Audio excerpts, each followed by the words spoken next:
अंधेरे कमरे में दादी की सूखी हथेलियां आर्यन के चेहरे पर फिरी।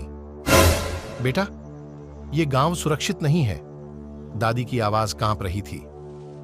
यहां एक तांत्रिक बाबा रहता है जिसके बारे में अजीब अजीब कहानियां हैं।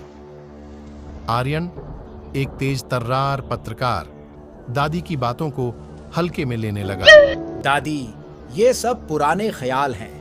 मैं गांव जाकर उसकी सच्चाई का पता लगाऊंगा। कुछ दिनों बाद आर्यन उस गांव में पहुंचा।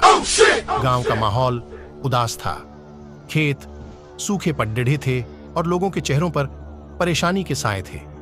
गांव वालों से बातचीत करने पर उसे पता चला कि गांव में अजीब घटनाएं हो रही थीं। फसलें तबाह हो रही थीं, मवेशी मर रहे थे और रात में अजीब सी आवाजें सुनाई देती थीं। गांव वालों का मानना था कि ये सब तांत्रिक बाबा की है। आर्यन जिज्ञासा से भर गया। वह तांत्रिक बाबा से मिलने का फैसला किया। वीर सिंह, गांव के मुखिया ने उसे आगाह किया। वह बाबा कुछ ठीक नहीं है, उससे दूर रहो। आर्यन को शक हुआ, क्या वाकई तांत्रिक बाबा इन घटनाओं के पीछे था? उसने गांव वालों से और पूछताछ की। पता चला कि बाबा गांव वालों से मोटी रकम लेकर उनकी समस्याएं दूर करने का दावा करता था। एक रात आर्यन ने छिपकर बाबा के झोपड़े को देखा। उसने बाबा को जंगल में किसी से मिलते हुए देखा।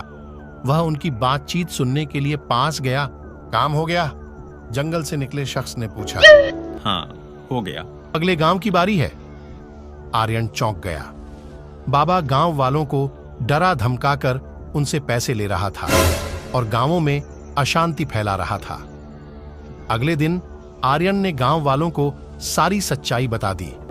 गांव वाले गुस्से से भर गए। उन्होंने तांत्रिक बाबा को पकड़कर पुलिस के हवाले कर दिया।